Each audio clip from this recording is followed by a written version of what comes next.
O funcionamento do corpo humano requer um equilíbrio perfeito, especialmente quando o assunto é a coagulação. Existem doenças que atrapalham esse equilíbrio e podem colocar em risco as nossas crianças.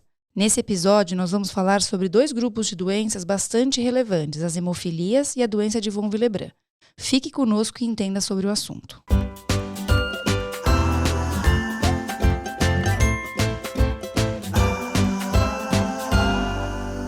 Olá, papais e mamães! Estamos iniciando mais um episódio que vai ajudar vocês nas dúvidas com seus bebês, crianças e adolescentes. Eu sou Gustavo Passi. Eu sou Carolina Vince. Eu sou Ivani Mancini. E esse é o Pediatra Cast.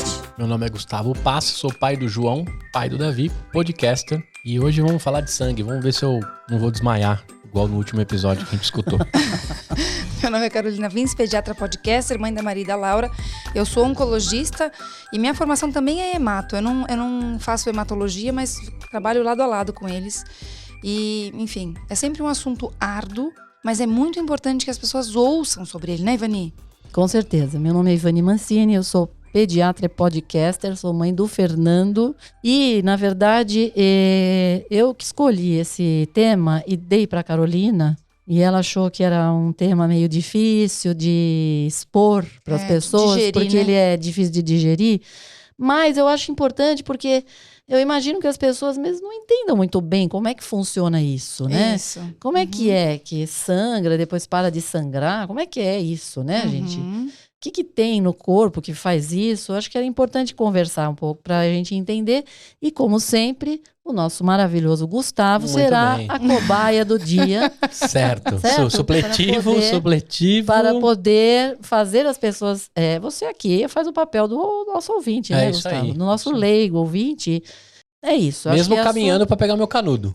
Você e os ouvintes, mas quem ouviu o Pediatra Cast desde o número 1 tem direito também, provavelmente, Com certeza. a um pequeno CRM, né? É isso aí. Eu acho. É só já estar mesmo. Mas o mais legal é que Diploma muitos dos Cast. nossos ouvintes têm CRM e estão buscando a residência de pediatria, gente. isso aí. Nós temos muitos pediatras que nos ouvem, ou até pediatras formados, porque é isso. Dividir informação, compartilhar. Às vezes a forma da gente passar a informação ajuda o pediatra a tirar algumas dúvidas. Claro que a gente não é, para o pediatra, a fonte única de informação.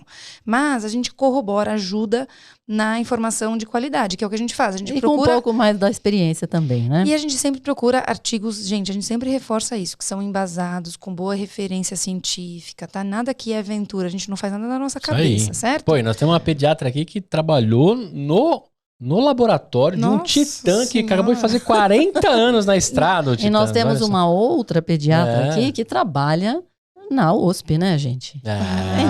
Mas, Não é, gente? Então, Eu não sabia, você é oncologista e a gente se forma Matologista? em oncohematologia. Você tem, minha formação é em oncologia, mas eu tenho que passar pela hemato, no primeiro e no segundo ano, porque a gente trabalha lado a lado com a hematologia, né? Certo. Tanto que eu atendo algumas crianças com doença hematológica simples. Quando a doença é grave, eu encaminho para a Entendi. pessoa que faz E a Ivani é pediatra e alergista. Alergo-imunologista. Igualzinho a Ivani. É que a Ivani faz mais alergia do que imuno, né, Ivani? Mas Sim. é alergia e imunologia. É igualzinho a minha parte, entendeu? É isso aí. Entendi, perfeito. Olha só, Gu, vamos começar falando primeiro que é muito importante a gente entender que existem mecanismos de equilíbrio e proteção para que a gente não sangre sem parar.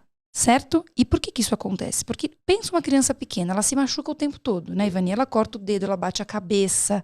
Eu não tô vendo sangramento, mas imagina que toda vez que eu tivesse um dano no tecido, eu iniciasse um sangramento e nada interrompesse, ia ser uma catástrofe. Sim. Certo? se alguém ouviu o episódio anterior, Isso. ia sair sangue até a pessoa morrer, né? Isso. Sim. Ou se eu não tivesse mecanismos que interrompessem a coagulação. Por isso que eu falei no início do episódio que eu tenho que ter um equilíbrio. Eu tenho que desencadear a coagulação, mas tem que ter um limite. Não posso também coagular tudo, senão tudo vai virar coágulo, trombose e vai dar um problema. Então tem que ter um equilíbrio. Minha via de coagulação é muito... Ficou brava comigo. Desculpa. Imagina. A via de coagulação, a coagulação em si é um mecanismo muito sensível para aquilo que estimula e para aquilo que inibe a coagulação. Certo? Perfeito. Isso é importante que as pessoas tenham em mente para que entendam o É mecanismo isso. que a gente vai Não explicar. pode nem ser de mais e nem de menos, certo? Isso. E, Ivani, quais Beleza. são os sintomas e de um distúrbio de hemorragia. Então, como que eu sei? Porque muitos pais devem estar pensando assim, mas como que eu vou suspeitar que meu filho tem uma doença hemorrágica, uma doença que sangra, certo? Depende, Carol. Você pode ter distúrbios hemorrágicos leves e distúrbios hemorrágicos graves, tá certo? Então, o que a gente tem, assim, nos distúrbios hemorrágicos leves, tá? A gente falou isso quando a gente falou sobre o sangramento nasal. Quando a gente falou sobre crianças que têm o nariz que sangra, a gente falou do seguinte, ora, como é que eu vou saber se a criança que está saindo sangue do nariz, ela não tem um problema, por exemplo, de coagulação, um distúrbio hemorrágico, né? Então, geralmente, quando a pessoa tem um distúrbio hemorrágico leve, você tem sangramentos em vários lugares que podem ter, por exemplo, trauma. Então, por exemplo, o nariz, se a criança está cutuca, sai sangue. Na hora de escovar os dentes, às vezes vai com bastante força, sangra a gengiva. Ou, por exemplo, aquela criança que bate lugares até, você começa a ver hematomas em lugares que não são habituais, só nas pernas, né? Que a gente vê geralmente na parte da frente ali das pernas. Muitas vezes você pode ter sangramentos, hemorragias em outros locais. Ou, por exemplo, quando já é uma mocinha e que tem já menstruação, você pode ter um fluxo maior, tá certo? Isso. Então, isso geralmente são o que a gente chama de distúrbios hemorrágicos leves, certo? Que Isso. podem levar a esse tipo de sangramento, certo, Carol? Isso mesmo. Mas eu posso ter distúrbios hemorrágicos graves, ou seja, qualquer evento leva a um sangramento que põe em risco o paciente. Desde um sangramento, um corte pequeno que não para de sangrar e que o risco vai ser menor, até um sangramento espontâneo. Uma criança, Gu, se você pensar, a criança que está aprendendo a andar, quantos tombos pequenos ela leva? Quantas vezes ela bate o cotovelo, o joelho, a barriga, né? Você fala, meu Deus, essa hora a criança... Mãe tem que ter coragem de deixar uma criança aprender a andar. Se essa criança tem um distúrbio de coagulação grave, ela pode ter um sangramento grave que vai colocar em risco a vida dela. Exatamente. Ela não vai parar de sangrar. Tá? E é sobre isso que a gente vai falar, sobre como ou quais são as doenças que podem ciclar entre um quadro leve e um quadro mais grave. Tá, mas então, aí nós vamos ter que saber primeiro como é que o sangue coagula, né, Carol? Isso, então assim, por que a gente não coagula o corpo todo? Então, Gu, só para você entender, quem nos ouve, a gente tem, o que é o coágulo? É aquele tampão que se forma quando a gente... É a gelatina. É a gelatina. Quem sangrou o nariz já sabe exatamente o que é um coágulo. Às vezes, quando você assou o nariz depois que parou de sangrar, sai aquele coágulo, aquela gelatina grossa. É sólido, não é líquido, né? Ele é um componente... É uma slime. Exato, é uma slime. Mas antes de você ter isso, vamos pensar o seguinte, Gustavo. Você tem... Vamos lá. Você teve um corte. Cortou o dedo, tá? Bom... Se a gente está pensando que cortou o dedo, porque você cortou e começou a sair sangue, você cortou o quê? Os vasinhos, né? Os pequenininhos. Pequenininhos. Tá lá, cortou, começou a sair sangue. Bom, o que está em volta percebeu. O tecido em volta, quando começou a sair sangue, percebeu. Foi dado um alarme ali em volta de que estava saindo sangue. Qual você acha que deve ser a reação dos vasos que estão em volta? Eles vão abrir ou eles vão fechar? Eles vão comprimir. Contrair. Isso. Exatamente. Contrair. A primeira coisa que acontece quando você tem um sangramento é que você tem uma contração dos vasos sanguíneos em volta e o próprio vaso que rompeu também ele contrai, porque é tudo a tendência de segurar o sangue para dentro, de não deixar escapar sangue. Tá certo? Beleza. Qual que é o segundo ponto, Gu? O que você pensaria? Então, assim, só para você saber, a exposição dessa lesão, por que a gente, o que eu estava tentando explicar antes, assim, por que a gente não coagula o tempo todo? Porque a gente não tem nenhum estímulo, no nosso tecido íntegro, não tem nenhum estímulo para começar essa cascata de coagulação. Então, a gente forma coágulo quando a gente tem alguma exposição. Então, isso que a Ivani falou, quando machuca, você expõe uma parte que era interna, e essa parte é que vai estimular a cascata da coagulação. Então, o vaso comprime, como a Ivani falou, e começa o primeiro ponto do estímulo da cascata de coagulação. O que você pensaria que precisa ter? Onde estaria essa célula? Onde ela deveria estar para começar essa cascata? Porque pensa, primeiro você fecha, e depois o que você quer fazer ali, naquele buraco? Grudar. Não. Tampar, Isso, né? Tampar, certo? Colocar uma rolha ali, se a gente pudesse, certo? Então, mas o que vai ser, do que vai ser feita esta rolha? Ai, meu Deus. Ora, você acha que vai vir, o que seria mais lógico? Que fosse uma coisa, porque veja, você pode ter corte em qualquer lugar do teu corpo, tá certo? Veja, se você precisa, naquele vaso que tem uma tampada, detampada com uma rolinha, por exemplo, de onde será que vai chegar a rolha? Por onde vai chegar a rolha? Pelas veias. Pelo próprio sangue. Pelo próprio sangue. Ou isso. seja, a gente tem circulando no nosso sangue pequenos celulinhas, tá certo? Né? Uhum. Que são o quê? Elas seriam parte de uma rolha. Certo, É isso Carol? aí, que Vamos são lá. as plaquetas. Então, você não precisa decorar o nome. É só pensar que Aí unidos venceremos, fazemos exatamente. Dentro do sangue, no componente do sangue tem a plaqueta que é como se fosse um vigia, que assim que ele entende que tem alguma lesão, ela vai lá e cola e começa a desencadear. E uma plaqueta estimula outra plaqueta que vai estimular os fatores de coagulação que Elas vão se grudando. todo mundo de mão dada. Exatamente. Por isso Existe que quando a estímulo. gente faz o hemograma, lembra que a gente tem as células vermelhas, série vermelha, série branca e plaquetas. Uhum. Tem um número de plaquetas. Então quem tem predisposição à trombose tem as plaquetas querendo se juntar o tempo todo ou não? Isso, Exatamente. também. Isso, por isso que eu te falei, Gu, que tem que ter um equilíbrio. E uma das proteínas que permite essa atração entre as plaquetas chama fator de von Willebrand. Não precisa decorar. Parece mas o é nome porque... de escola de culinária, né? parece. Gastronomia. Ou Von Willebrand? uma escola Waldorf. Ó, isso que você falou da trombose é importante, porque, Isso. veja, qual é o grande problema do infarto? O infarto nada mais é do que o seguinte, Gustavo. Você tem dentro da artéria, você tem uma deposição de cálcio, você tem o colesterol ali, que também vai fazendo com que essa artéria vá ficando mais... vai fechando, tá? Você vai tornando essa artéria mais dura pelo próprio deposição de cálcio. E isso faz, uma certa hora, as plaquetas vão lá e vão aderir a esse local aí, Uhum. tá? Que a gente chama ateroma, que é justamente lá, naquele lugar da artéria, você tem um processo inflamatório ali, que acaba trazendo as plaquetas e elas se aglutinam ali e fecham a artéria. Isso é um infarto. E também não corre o risco desse negócio ir pro cérebro? Sim, Sim.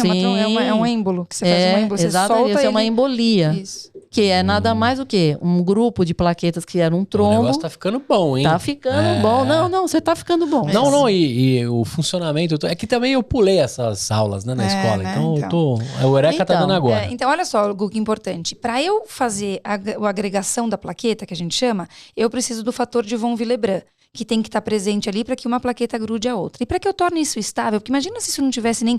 É como se você tivesse colocado um slime grudado na parede. Ele é instável. Para eu tornar isso estável e que fique ali, eu preciso dos fatores de coagulação, tá?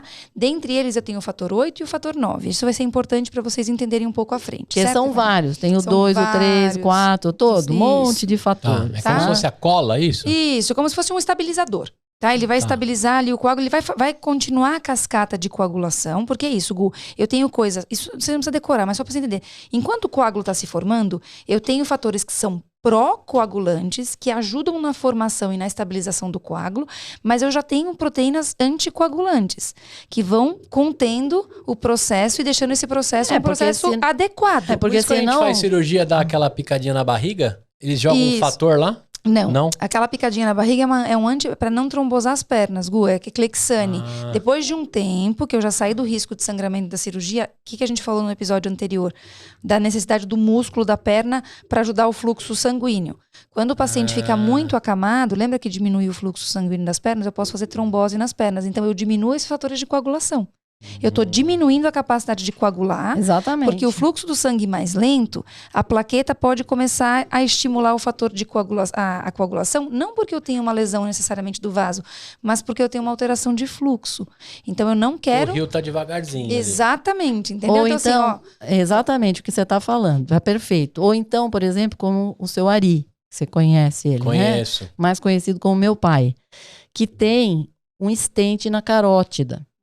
A carótida dele estava fechando. Tá? O que é um stent? Um stent, ele é um dispositivo que é colocado dentro da artéria para manter ela aberta. Entendi. Porque a carótida dele já estava fechando. E se fechasse, ele ia ter um AVC e morrer. é como se fosse uma cestinha de metal, Gu, que ela Isso tem o mesmo. formato do vaso, ela vai ser armada e ela fica mantendo o vaso aberto, como uma cestinha de metal. Só que tem uma coisa. Quando você coloca esse stent, o que acontece? Ele chama para ele a coagulação. Porque ele não deixa de ser um corpo estranho. Exatamente, tá?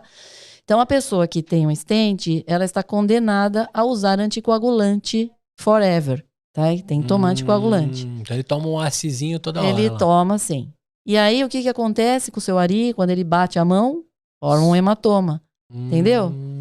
É isso. Por quê? É o que a Carol tá falando. Qualquer trauma, aí você já tem uma sensibilidade maior, sangra. Exatamente. Tá certo?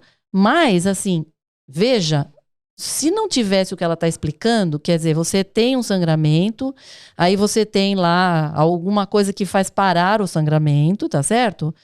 Ou ele teria um sangramento extenso e aquilo não ia acabar mais, tá certo, Carol? Ou ele ia parar de sangrar e não ia parar mais também. Coagular tudo. Então, é bem o que a Carol tá falando. Quer dizer, você desencadeia uma coagulação e para aquela coagulação. Você tem sempre o equilíbrio do começo para inicia e para, inicia e para. Certo, Carol? Exatamente. E por que a gente falou do fator de von Willebrand, do 8 e do 9? Porque são os distúrbios de hemorragia mais comuns. É a doença de von Willebrand, que é quando falta esse fator, e as hemofilias tão famosas. Que a gente vai falar o que são as deficiências de fator. Então, vamos começar pela doença de von Willebrand, Ivani? Vamos começar. Que então, ela é justamente o quê? Falta essa proteína da coagulação, que é a proteína de von Willebrand, né, do fator de von Willebrand. Ela é uma proteína e ela serve justamente para grudar as plaquetas. É isso que ela faz, tá certo? Isso. E o grande problema é que ela é autossômica dominante. Exatamente. Então, quando está presente, a chance de passar para o filho é muito grande. Tá? Então, eu tenho que descobrir se eu tenho um paciente ou um parente com doença de von Willebrand, porque eu entro, inclusive, em aconselhamento genético dessa família, porque é uma doença que pode colocar em risco o paciente. Com certeza. Né? Ele vai ter, provavelmente, um filho. Tem grande chance, 50% de chance de ter um filho com o mesmo problema, tá certo? Exatamente. Tá, mas aí, Carol, você tem a doença de von Willebrand, que é a doença que é tipo 1, tipo 2, certo? E tipo 3. Tipo 1, tipo 2, tipo 3, Isso. tá. Isso varia de acordo com o quê? Com a gravidade, tá certo? Com a característica que eu tenho de disponibilidade do fator. Então, a tipo 1, normalmente, é que eu tenho uma quantidade menor de fator, mas eu tenho a proteína. Sim. Então, habitualmente, a criança... Só que tem menos. Exatamente. Então, assim, eu tenho um quadro mais leve, porque eu demoro um pouco mais para agregar essas plaquetas, mas eu vou ter uma agregação plaquetária. Certo. Quer dizer, faz um hematoma maior, mas no fim... Exatamente. A coisa fica bem. A tipo 2, Ivani, ela é o problema de função. Eu tenho a proteína, mas a função da proteína é não inadequada. Funciona bem. Não funciona bem. Então, mais uma vez, é um quadro um pouco mais grave, mas eu ainda tenho uma disfunção, mas ela tá ali, eu posso ter uma coagulação. O grande problema é o tipo 3. Que é, assim, quase não tem nenhuma proteína. Exatamente. Quase não tem. Mas esses 2 e 3 são mais raros, né? Mais raros, né? O mais frequente é o 1, que é mais light. Exatamente. Bom, tá O que bom. eles falam é que cerca de 1 em cada 20 crianças nasce com esse distúrbio de coagulação. Então, veja que é extremamente alto. Nossa, é muita. Mas sabe por quê, Ivani? Muitas vezes você não diagnostica porque ele é muito coagulável. Exatamente. Ele é hemostático, né? Ele não tem uma doença que não para de sangrar. É que é tão leve que passa batido. Você descobre, normalmente, quando a criança precisa de uma cirurgia muito grande, você vai fazer um coágulo, você fala, nossa, que estranho, tem algum distúrbio de coagulação aí. Aí você vai descobrir que, de fato, tem um von Willebrand. Tá? Entendi. Então, só para vocês saberem que muitas vezes você tem a doença e nem diagnosticou. Por quê? Porque os pequenos acidentes do dia a dia não são impactantes para essa doença, tá? Porque senão, já pensou? A criança ia fazer uma hemorragia cerebral cada vez que batesse a cabeça na primeira andada com 1 ano de idade, né? Exatamente. Tá.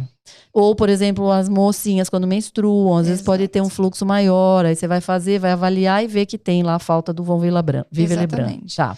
Então, o que você vai fazer, Ivani? Na maioria das vezes para tratar. Você precisa tratar? Não. Pelo que a gente falou, na maioria das vezes não. Porque se for leve, não precisa. Mas se precisar, dá pra tratar, não dá, Carol? Exatamente. Você vai fazer o quê? Você vai usar um medicamento que chama desmopressina, que você pode usar via nasal, você pode usar na veia ou sob a pele, e ela ajuda o corpo a liberar o fator de von Willebrand. Então, o que a gente falou, tem fator de von Willebrand. É o DDAVP, né? DDAVP, exatamente. E aí, se você precisar de alguma intervenção, você usa a desmopressina, libera mais fator de von Willebrand e você resolve o problema do paciente. Dá pra usar em spray nasal, fácil, Exatamente. Né? Tá, beleza. Eu acho que é o caso mais comum. Claro que para os casos mais graves eu posso, como fala, eu posso repor o fator de von Willebrand, mas isso não é o comum, tá, Gu? Isso é muito tão vamos pensar raro. no mais leve. No mais leve, exatamente. Tá? Agora, nós vamos falar da hemofilia. Teve alguns hemofílicos que foram bem famosos. O Enfio, né? Ele e o Betinho. Irmão, né? Irmãos. Você vê que é uma doença genética, então, pegou os dois, né? E que, no fim, deram azar, porque foi bem numa época que a gente tinha AIDS, né? Foi o começo da AIDS. Uhum. E como eles usavam, eles recebiam, né? Transfusão, quer dizer, acabaram contaminados por esse motivo. Exatamente. E aí, Gu, Então, mas vamos lá, no caso da hemofilia. Eles chamam de hemofilia A e hemofilia B. Depende do qual o fator que falta. Então, o fator 8 é a A e o 9 é a B. Só que eu posso ter deficiência dos dois fatores. Eu posso ter as duas hemofilias e eu tenho níveis diferentes, tá? Uhum. De deficiência. Então, quando você faz a pesquisa do hemofílico, do paciente que tem hemofilia, ele vai trazer para você qual é a porcentagem de fator que o paciente tem deficiência, certo? E isso vai definir o tratamento, na maioria das vezes, certo? Que eu vou ter que intervir e o risco de sangramento dessa criança, né? Então, voltando, quem não tem fator de coagulação adequado, o que acontece com o coágulo sanguíneo? Ele não fica estável, é isso? Exatamente. É quase, a gente poderia imaginar que é quase como se ele escorregasse do lugar, Carol. Exatamente. Como se ele não tivesse a capacidade de se manter ali e fazer o tampão. Ele não vai fazer o tampão, não vai coagular. Então, se eu tenho uma deficiência leve, dependendo do tipo de trauma, o paciente pode fazer um tampão, porque é um trauma tão pequeno que, apesar de não ser tão estável, ele se forma e fica ali. Certo. Agora, para um trauma maior, ou uma cirurgia, ou, enfim, um acidente, eu vou ter que atuar sobre essa condição, tá? Certo. Agora, Carol, a hemofilia ela é mais frequente em homens? Ela é porque ela é ligada ao X, Uhum. né? Então, por ser uma doença ligada ao X, como o homem é XY, só tem um X, a chance desse X doente ser herdado, né, é maior, porque a mulher ela tem o outro X. Então, a gente vê realmente mais em homens do que em mulheres, Uhum. certo? Certo. Isso é bastante relevante.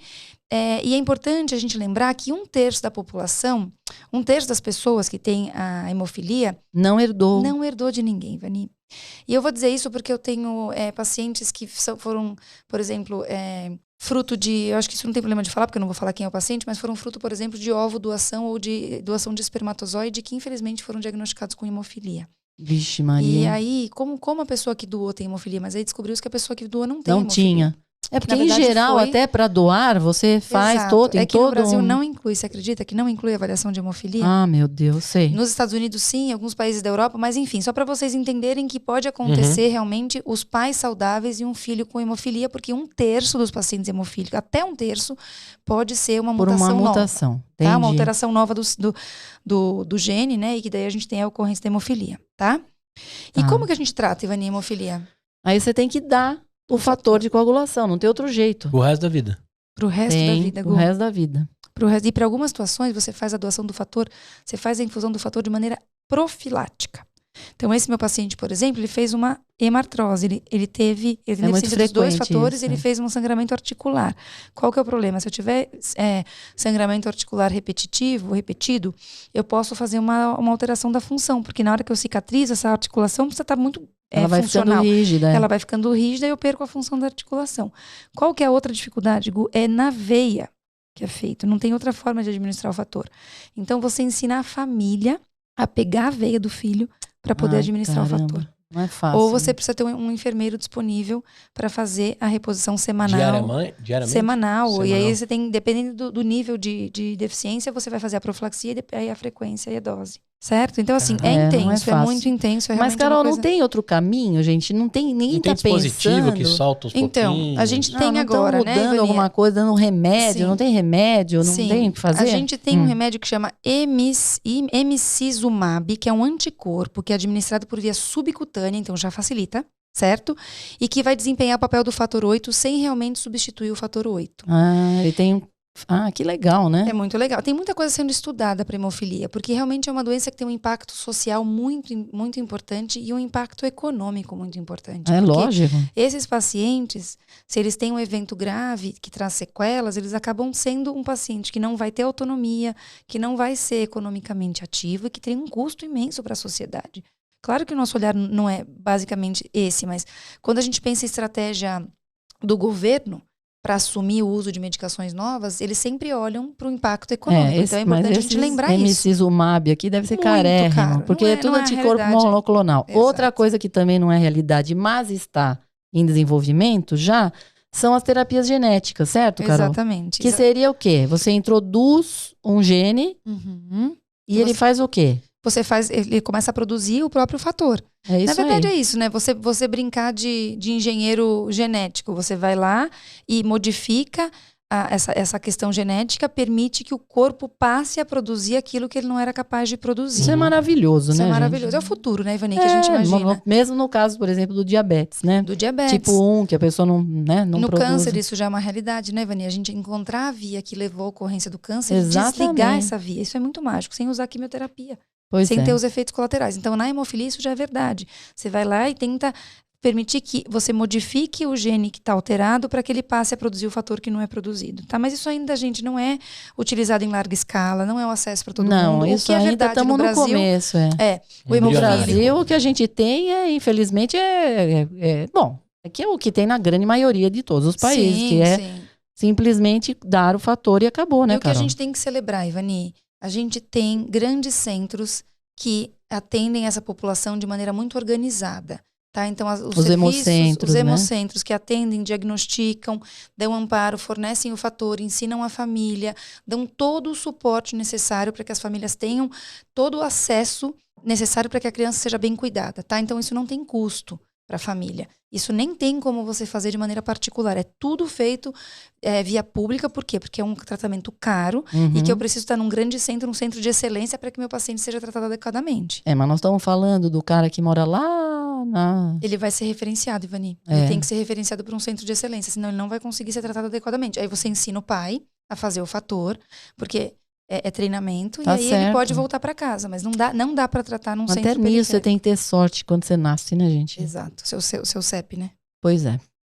Agora, uma criança que reconhecidamente não tem nenhum desses diagnósticos, por exemplo, von Willebrand, né, ou hemofilia, mas tem sintomas, episódios de sangramento anormal. Você vê que sangra com uma certa facilidade. O que a gente tem que fazer, Carol? Procurar um especialista, Ivani. Você tem que dividir com o seu pediatra. Existem muitas outras doenças ou outras alterações de coagulação que são pouco conhecidas, né? E que não trazem sangramento grave, mas que numa intervenção específica cirúrgica, num acidente, vai ter um impacto se você souber que você tem essa doença. Então, se você percebe que seu filho sempre sangra o nariz e não para de sangrar, corta e demora mais do que a média, procura um médico. Pode ser que não seja nada, mas não custa. Com o exame certeza. é simples. É fazer uma avaliação de coagulação superficial. Se vier É alguma alteração, fácil. você aprofunda a investigação e pronto, resolvido, certo? É isso aí, gente. Acho que é isso, né, gente? Deu pra entender. É um assunto sempre árduo, mas que é importante que as pessoas saibam que existe tratamento e que se eu encarar o tratamento de maneira adequada, meu paciente vai ter qualidade de vida, meu filho vai ter qualidade de vida, não vai ter sequelas e vai poder viver aí como outro cidadão normal, certo? Muito É bem. isso aí. E se você tiver dúvidas e quiser conversar com a gente, no @... PediatraCast. Muito bem. Esse não tem TikTok não, que é um assunto muito sério. Eu não consegui pensar nada em Não, tempo disso. o Gu fica sério. Ufa, Olha, toda escapei. vez que o assunto puxa um pouco pra sardinha pro meu lado, o Gustavo ele vai ficando sério, assim. Começou a ficar difícil, sério. Antes que perguntem alguma coisa, eu vou ficar quieto. Não né, tem Gustavo? cura também. Às vezes é melhor, Eita. o seu silêncio me torna um Tá poeta. certo, é isso aí. Até o próximo domingo e Tchau! tchau!